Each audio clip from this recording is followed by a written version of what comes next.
Welcome back to the channel, and today we're looking at the brand new Kubey Knives Bluff. Now, from my understanding, Kubey Knives is now going to be the high-end sub-brand that was developed by Kubey. So they're going to try, I guess, separate it. The Kubey moniker, like on this pivot, has been around for quite some time. You know, here it is on the tidiest.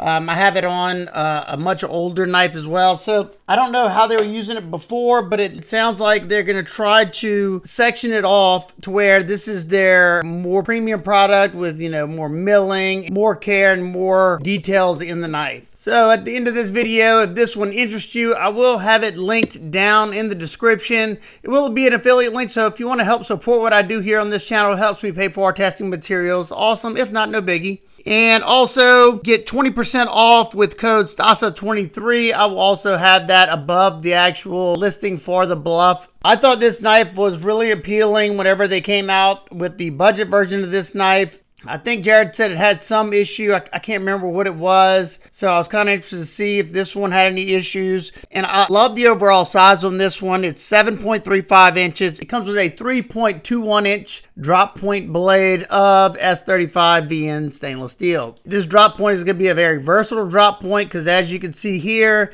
that tip is pretty much in the center of that pivot. So I could easily get the tip onto materials to do drag cuts, fine detail work. Excellent for piercing, and in-hand cuts is going to be good also because you have quite a bit of straight edge to do cuts, especially like going through boxes and stuff like that without worrying about sliding out of the material. This one has a nice stone wash finish there. It looks kind of like maybe a light blasted stone wash finish. I have carried this a lot in the last almost month since I've had this, and it's gotten sweated on quite a bit. And so far, I have had no problems with any kind of corrosion. So it feels like they do a good bit of finishing work if they do blast it before they tumble it. So it's a very, very smooth, slick finish. You have a nice little top swedge right here. Thins out the tip just a little bit, but it's still nice and robust. So if you needed to, you know, do some twists and turn it into some wood, you could do that if you wanted to. You have a fuller on both sides. And you have titanium thumb studs. Excellent jimping. The jimping's perfect. Right where I sit in the saber grip. Now, my first somewhat of a nitpicker complaint is the sharpening choil. So right now, it's already very close to starting to flare right here. The plunge line's coming right to the back of the heel of the blade. So after that first sharpening, it's probably going to start flaring out back here. And this is an axis lock, and they got it sitting right behind it. I can fix that fairly easily, but if you do it on your own, definitely need to put a mark where the axis lock is contacting so you don't take any material off in that spot. But man, I really, really wish more companies would just start doing that. That's an easy thing, especially they already put somewhat of a choil here. My only suggestion, if they're going to do it like this, bring that plunge grind all the way back. That way you have all this room right here to sharpen. You got a flat grind that comes down to around 16 thousandths behind the edge. And the edge bevel on this one is 23 degrees per side. I would love to see that brought down to at least 20 degrees per side. It would slice that much better. 18 would be ideal, but even 20 degrees, it wouldn't be as much for me to have to reprofile. That said, let's be honest, a lot of production companies, that's where they put their bevels, around 23 to 26 degrees per side. That way, they have less warranty issues. But just as long as your knife is nice and sharp, then it should slice very, very well. Let's find out.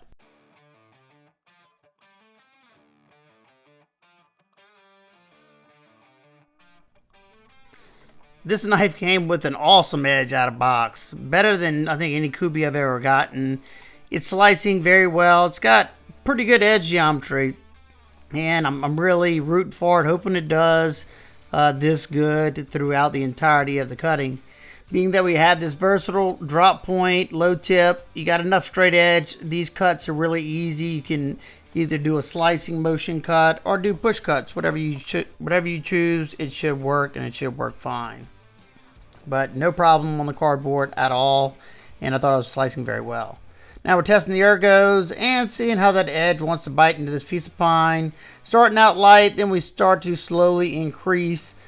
And man, I bought some wood to do this, and it has these little bitty knots everywhere, so I keep getting hung up and all that. So You might see me do that from time to time. It's not a nice fault. We'll say that the handle on this one was very comfortable. Now, for my medium-sized hands, I just get a nice 4-finger grip on it. If you have large, extra large hands, this one might be a little small for you. But I'm able to get a lot of force into this wood. I mean, I was really bearing down, and it was comfortable. And this is where I could really tell that not only was it sharp, it had the bite to it. It's popping the 1/2-inch sisal rope so well. It's very easy to do this because I had that belly going to the tip, so I can do push cuts, and that's what I'm doing mainly is push cutting. That's how sharp it is.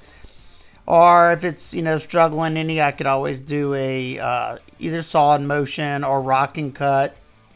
But so far so good. And in the pinch grip, it's nice and comfortable. And yeah, this was enjoyable up until this point, so we'll wait and see how it does later.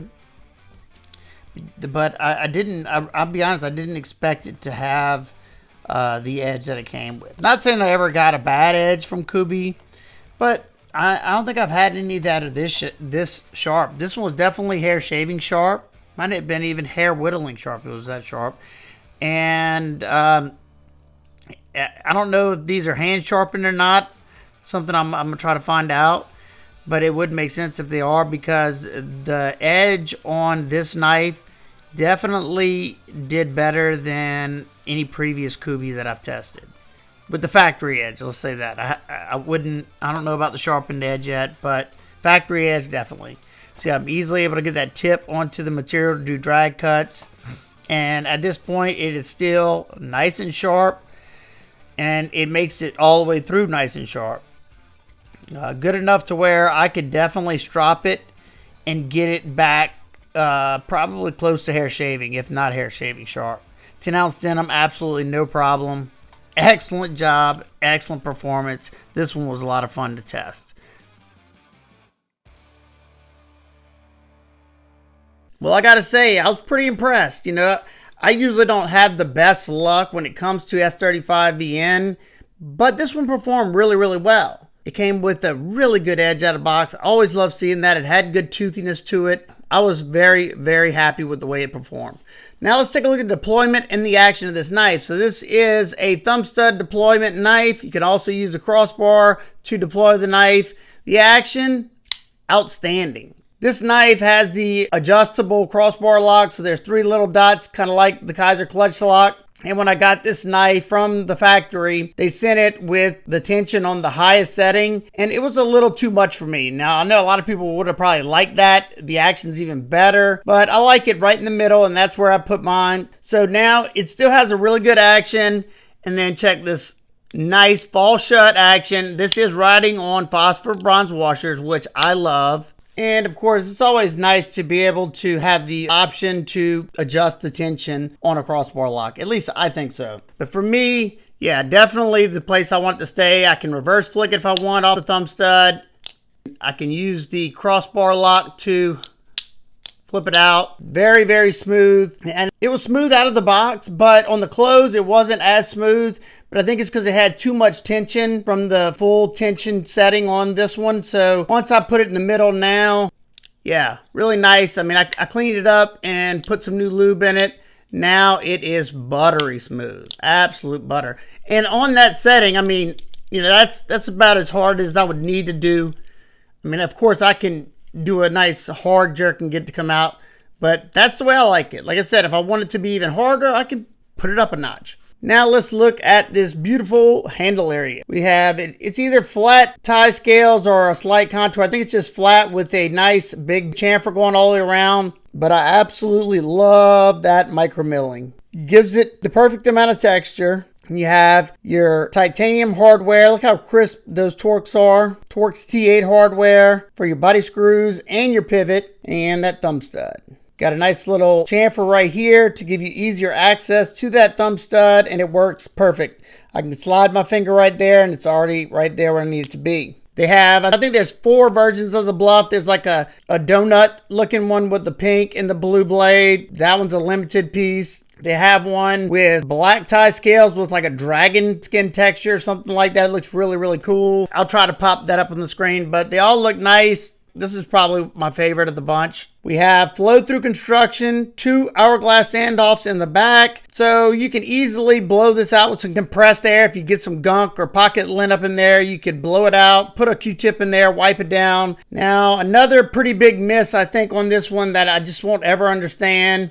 So you have dual thumb studs. You have a crossbar lock, which is a completely ambidextrous lock, but no lefty carry. I don't get it unless there's a lefty version of this. Now, I do know this is a design collaboration, so maybe he didn't want a lefty carry or he didn't design it like that, but I definitely think they missed out. You don't want to exclude any part of the market. You have a 3D mill titanium pocket clip, T8 hardware there as well. Love that they went T8 everywhere. Just a plain Jane mill clip. It would have been nice to have this mill texture on here as well. You got pretty good spring to it and enough ramp that it goes in and out of my jeans very, very easily. It's not deep carry, but that's all you have sticking out of the pocket. And now you have something to grab a hold to when retrieving it out of the pocket. Let's look inside. You have tons of skeletonization. And as you can see, the only stainless steel you have is that little bit that is housing that crossbar lock and the adjustable little dots in there. Hopefully you can see that. So they're trying to bring down the weight as much as possible, bringing the weight to 100 grams or 3.527 ounces. Your balance point is perfect, which makes this very nimble in hand, and it feels lighter than it actually is. The lockup on that crossbar lock, when I say I cannot get this thing to shift in any manner whatsoever, they did an outstanding job with the geometry of that bar to the tang of the blade. Very, very tight lockup. Love that. Now for some quick size comparisons, we have the Kubey Barracuda, which is pretty much identical in length. And then we have the Kubey Vagrant, which is a little bit smaller. And it's just a hair shorter than both the Kubey Royal and the Kaiser Drop Bear. It's very similar in size to the Hogue Deca, and it's a little bit longer than the Spyderco Power 3. And lastly, it's just about identical in length to the Benchmade Bug Out, and it's a good bit bigger than the Ontario Rat Model 2. All right, now for my nitpicks and complaints, we kind of discussed all of them. I would love to see the sharpening choil increase, so I'd have more sharpening light before it starts to widen in the back. Also, being this a crossbar lock, it's shooting yourself in the foot when you don't have lefty carry, since that is a completely ambidextrous lock. And lastly, the price.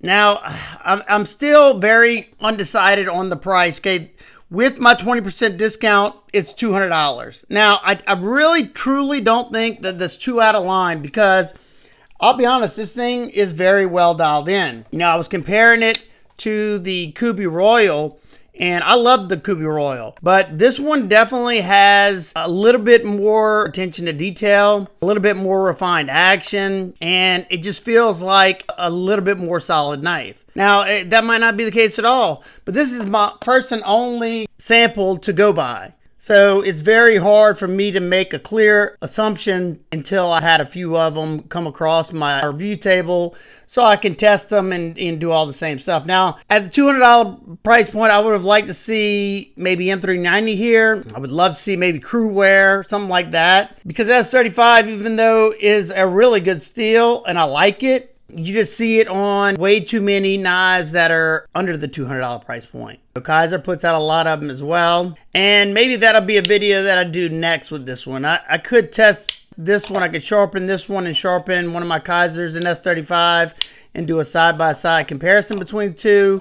That's about the only thing I can really think to do. This is a collaboration piece, which that's going to bring up the price a little bit. You have the external milling, you got all the titanium hardware, you have the internal milling, you have a very, very smooth action on this one.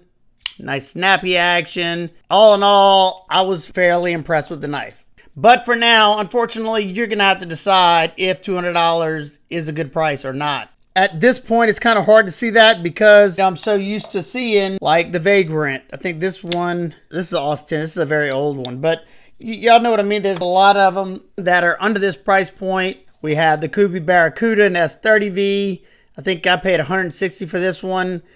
Now, I will say the Bluff definitely feels like a more refined knife than the Barracuda. I like the Barracuda a lot, but this one definitely feels like a much more premium knife. Hopefully I'll get to check out something else. Maybe the Kois, one of my favorites of their budget knives. They have like right now in the KB line on the actual website that they created, I think they have like 5 models that are part of the KB line. I'll try to pop up some of those now, but they all look really nice, and hopefully I can check out maybe the Kois and I can get a form a little bit better of an opinion on their price and the amount of extra work that goes into these. Kubey has definitely, without a doubt, stepped it up tremendously over the years. I think the first knife that I got that I was like, wow, this is Kubey, is, I'm not going to butcher the name. The action on this knife, the satin finish, everything about this knife screams super premium. The only thing I didn't like on this knife is the plain Jane bent clip, but it functions just fine. But the action is just awesome. So Kubey can definitely get a quality product out there, and has definitely, if you hadn't had a Kubey in a while, definitely check out one of their newer knives. I would love to get one of the Kubey Momentums, because that's another one of my favorites from Kubey. They have the titanium version that's contoured. I've heard it is great. So, I can't wait to hear y'all thoughts on the Kubey Bluff. What do y'all think about the price? Do you like the overall aesthetics of the knife? What do you think about the S35VN? Leave as much feedback as you can down below, because they do read the comments to these videos. So I've seen them incorporate things that people have said over and over again. So definitely let them know what y'all think about it. There you go. If you have any questions, comments, concerns, leave those down below. I hope every one of y'all is having an absolute amazing day. I will see y'all on the next one.